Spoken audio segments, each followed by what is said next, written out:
شجاعت، اطاعت اور قناعت کے بے مثال پیکر ہیں۔ تیر اندازی، پہلوانی اور خطابت میں آپ نے مہارت حاصل کی۔ اسی زمانے میں ہی لکھنا پڑھنا سیکھ لیا تھا۔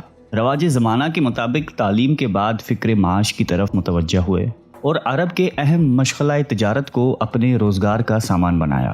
تجارت کے سلسلے میں آپ نے دور دراز ممالک میں سفر کیے، اس سے آپ کو بڑے تجربات حاصل ہوئے۔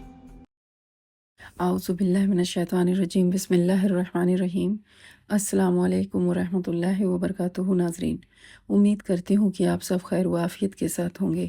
یہ اسلامک چینل الذکر آپ سب کو اس چینل میں خوش آمدید کہتی ہوں۔ آج کی ویڈیو میں ہم دیکھیں گے کہ حضرت عمر فاروق رضی اللہ تعالیٰ عنہ کس طرح کے مزاج کے صحابی تھے، اور آپ کے کچھ ایسے کام دیکھیں گے، ایسے عمل دیکھیں گے جو اللہ تعالیٰ کو اتنے پسند آ گئے کہ اللہ تعالیٰ نے قرآن پر ان کے مطابق، ان کی سوچ کے مطابق آیتیں نازل فرما دیں۔ آئیے جانتے ہیں حضرت عمر فاروق رضی اللہ تعالیٰ عنہ کے بارے میں آگے کی اس ویڈیو میں۔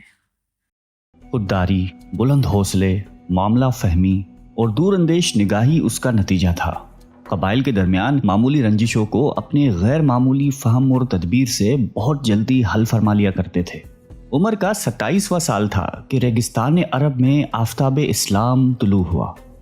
مکے کی وادیوں سے توحید کی صدا بلند ہونے لگی۔ مشرکین عرب کے ساتھ آپ کے لیے بھی یہ آواز نامانوس تھی۔ آپ اس پر سخت برہم ہوئے، یہاں تک کہ جس کے بارے میں یہ پتہ چلتا کہ وہ مسلمان ہوا ہے، اس کے جانی دشمن بن جاتے۔ ان کے خاندان کی ایک کنیز مسلمان ہو گئی تھی، اس کو اتنا مارا کہ مارتے مارتے تھک جاتے۔ اس کنیز کے علاوہ بھی جس پر زور چلتا اس کو خوب مارتے پیٹتے۔ لیکن اسلام کا نشہ ہی ایسا تھا جو ایک بار چڑھ جاتا تو اترنے کا نام ہی نہیں لیتا تھا۔ ان تمام سختیوں سے ایک شخص کو بھی اسلام سے نہ اتار سکے۔ قریش میں سیدنا عمر فاروق رضی اللہ تعالیٰ عنہ کی طرح ابو جہل بھی مسلمانوں کی دشمنی میں صف اول میں تھے۔ ایک دن نبی اکرم صلی اللہ علیہ وآلہ وسلم نے دعا فرمائی کہ اے اللہ، اسلام کو یا تو عمر بن خطاب یا ابو جہل کے ذریعے معزز کر دے۔ مگر یہ دولت تو ازل سے ہی سیدنا عمر فاروق رضی اللہ تعالیٰ عنہ کی قسمت میں لکھی جا چکی تھی۔ دعا نبی کی ہو تو اثر کیسے نہیں دکھاتی۔ اسلام کا سب سے بڑا دشمن جانثار اور دوست ہو گیا۔ اللہ نے عمر فاروق کو اسلام کی نعمت سے نواز دیا۔ ان کے اسلام لانے سے ایک زلزلہ برپا ہوا۔ مشرکین ان کے گھر کے ارد گرد جمع ہو کر نعرے بازی کرنے لگے، صبا عمر، صبا عمر، عمر بے دین ہو گیا۔ لیکن کسے معلوم تھا کہ عمر فاروق نے اپنی زندگی کا مقصد جان لیا تھا۔ سیدنا عمر فاروق رضی اللہ تعالیٰ عنہ کے اسلام لانے سے ایک نیا دور شروع ہو گیا۔ اس وقت 40 کے قریب افراد اسلام میں داخل ہو چکے تھے، لیکن وہ نہایتی بے بسی اور مجبوری کی زندگی بسر کر رہے تھے۔ اعلانیہ فرائض مذہبی ادا کرنا تو درکنار، اپنے آپ کو مسلمان ظاہر کرنا بھی خطرے سے خالی نہیں تھا۔ کعبہ میں نماز پڑھنا تو ناممکن تھا۔ آپ نے مشرکین کو جمع کر کے بڑی جرأت مندی اور بہادری سے اپنے اسلام کا اعلان کیا۔ کسی میں اتنی ہمت نہیں تھی کہ آپ کے سامنے کھڑا ہوتا۔ آپ کے ماموں نے دیکھا کہ اسلام کا معاملہ تازہ ہے، کہیں مشرکین کوئی نقصان نہ پہنچا دے، چنانچہ انہوں نے اپنی امان میں رکھ لیا۔ لیکن امیر المومنین اسلام کے قبل اپنی آنکھوں سے مسلمانوں کی مظلومیت اور بے بسی دیکھ چکے تھے، اس لیے مسلمانوں کی محبت کی وجہ سے اس امان کو ٹھکرا دیا اور عام مسلمانوں کی طرح مل کر مشرکین کے مصائب کو استقامت کے ساتھ سہنے کو تیار ہو گئے، اور اعلان کیا کہ اب نماز جماعت کے ساتھ کعبہ میں ادا کی جائے گی۔ یہ پہلا موقع تھا کہ مسلمانوں نے کعبے میں نماز ادا کی۔ اس بہادری کے انعام کے طور پر دربار نبوت سے فاروق کا لقب ملا۔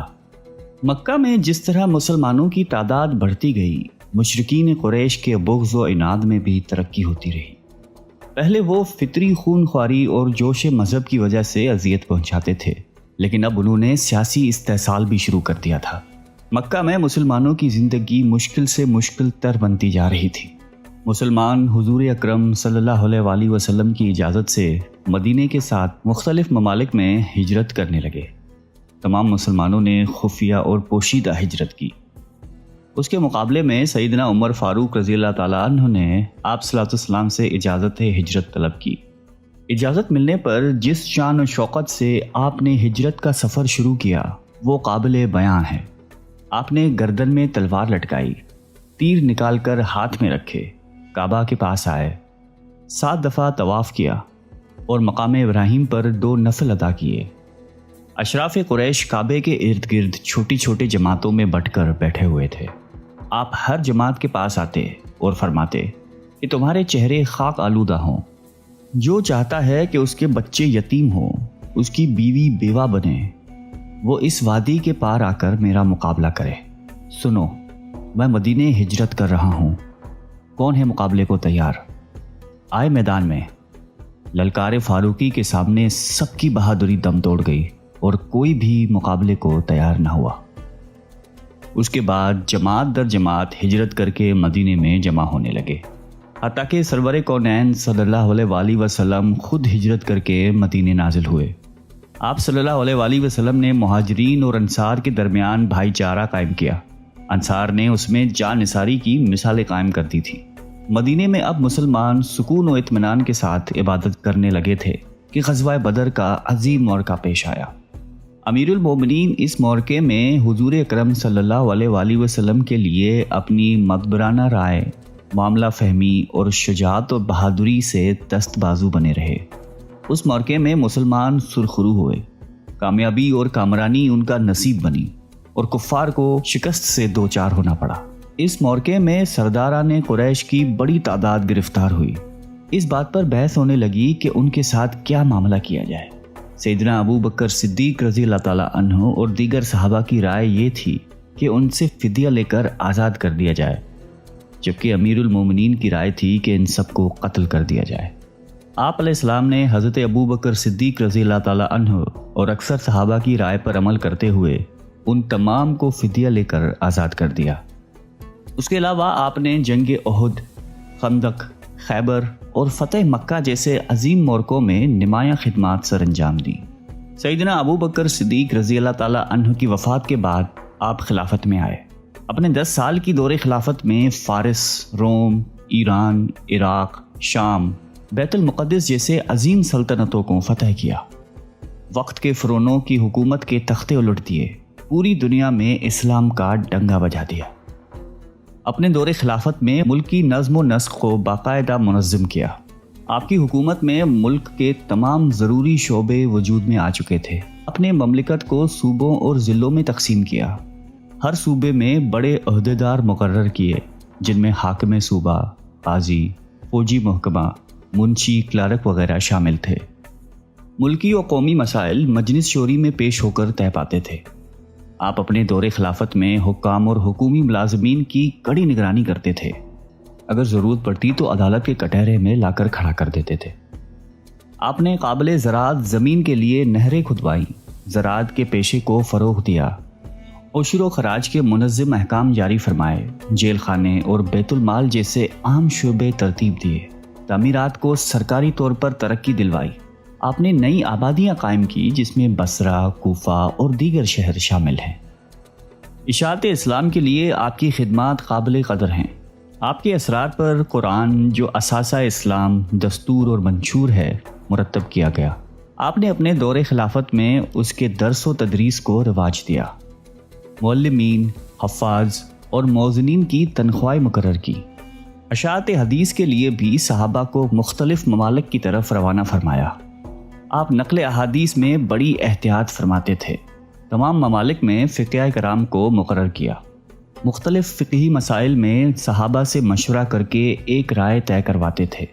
مسجد نبوی کو وسعت دی، نئی مساجد تعمیر کروائیں، ان کی ضروریات کا بندوبست کروایا، حرم کی توسیع کی۔ آپ کے دور خلافت کا نمایاں وصف عدل و انصاف تھا۔ شاہ و گدا، امیر و غریب، عزیز و بیگانہ، سب کے لیے ایک ہی قانون تھا۔ عدل فاروقی کا دائرہ صرف مسلمانوں تک محدود نہیں تھا، بلکہ ان کا دیوان عدل مسلمان، یہودی اور عیسائی سب کے لیے یکساں تھا۔ آپ فطرتاً ذہین اور صائب الرائے تھے۔ آپ کی رائے کے مطابق کم و بیش 20 آیتوں کا نزول ہوا، جنہیں موافقات عمر کے نام سے یاد کیا جاتا ہے۔ اسیران بدر، اذان، حرمت شراب، مقام ابراہیم کو مسلح بنانا اور ازواج مطہرات کے پردے سے متعلق آراء مشہور ہیں۔ قربت نبی علیہ السلام کی وجہ سے آپ کو احکام میں بہت مہارت تھی۔ اس کے باوجود بھی کسی مسئلے میں الجھن ہوتی تو بلا پسو پیش صحابہ سے دریافت فرما لیتے۔ قرآن مجید کی تلاوت کرتے وقت مجتہدانہ انداز سے بڑا غور فرماتے تھے۔ اس کی بدولت قرآن مجید سے دلائل دینے میں بڑی مہارت تھی۔ آپ کے اخلاق و عادات دین محمدی کی عملی تصویر تھے۔ آپ کے آئینہ اخلاق میں خلوص، دنیا کی لذتوں سے اجتناب، حفظ لساں، حق پرستی، راست گوئی، تواضع اور سادگی کا عکس نمایاں نظر آتا تھا۔ جنت کا پروانہ ملنے کے باوجود آپ کا خوف خداوندی اور خشیت الہی قابل دید تھی۔ رات بھر عبادت، ذکر و اذکار میں مشغول رہتے۔ نماز میں عموماً ان آیات کی تلاوت فرماتے جس میں خدا کی عظمت و جلال کا بیان ہو۔ ان کی آیات کی وجہ سے آپ اس قدر روتے کہ ہچکی بن جاتی۔ سیدنا عمر فاروق رضی اللہ تعالیٰ عنہ کے دل میں حب رسول اور اتباع سنت رچی بسی ہوئی تھی۔ آپ جمال نبوت کے سچے شیدائی تھے۔ اس راہ میں جان و مال، آل و اولاد، عزیز و اقارب کی قربانی سے پیچھے نہیں ہٹتے تھے۔ زہد و قناعت کا پیکر تھے۔ دنیا کی طلب، حب جاہ و مال سے نفرت فرماتے تھے۔ آپ کی زندگی نہایت سادہ تھی۔ کھانے میں بغیر چھنے ہوئے آٹے کی معمولی روٹی اور روغن زیتون ہوتا تھا۔ خلافت ملنے کے بعد نہایت محتاط ہو گئے تھے۔ فقر و فاقہ اور تنگ دستی سے زندگی بسر کر لیتے تھے۔ نہایتی متواضع شخصیت کے مالک تھے۔ خاکساری کا یہ عالم تھا کہ کاندھوں پر مشکیزہ رکھ کر بیوہ عورتوں کے لیے پانی بھر لاتے تھے۔ بازار سے ان کو سودا وغیرہ لا کے دیتے تھے۔ آپ کی زندگی رحم دلی سے بھرپور تھی، البتہ دینی معاملات میں سختی تھی۔ آپ اپنے بچوں اور ازواج سے نہایتی محبت کرتے تھے۔ فیروز نامی ایک پارسی غلام نے آپ سے اپنے آقا کے بھاری محصول کی شکایت کی۔ شکایت بے جان تھی، اس لیے آپ نے کوئی توجہ نہ کی۔ اس پر وہ آگ بگولا ہوئے اور صبح کی نماز میں خنجر لے کر اچانک حملہ کر دیا اور مسلسل 6 وار کی۔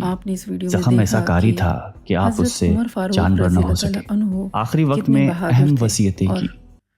کتنے عدل اور انصاف والے تھے۔ حضرت عمر فاروق رضی اللہ تعالیٰ عنہ نے جو اسلام کے لیے قوت بخشی، وہ کوئی دوسرے صحابی ایسے نہ تھے۔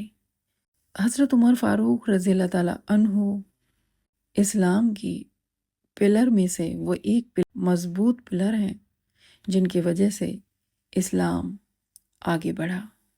اللہ سے دعا ہے کہ اللہ تعالیٰ ہم سب کو بھی صحابہ اکرام کے راستے پر چلنے کی توفیق عطا فرمائے، ہمارے نبی کریم صلی اللہ علیہ وسلم کے بتائے ہوئے راستے پر چلنے کی توفیق عطا فرمائے، آمین۔ جی ناظرین، اگر آپ کو یہ ویڈیو پسند آیا ہو تو اس کو لائک کریں، شیئر کریں صدقہ جاریہ کی نیت سے، اور سبسکرائب کریں چینل کو۔ میں نیکسٹ ویڈیو میں پھر ملوں گی، تب تک کے لیے اللہ حافظ۔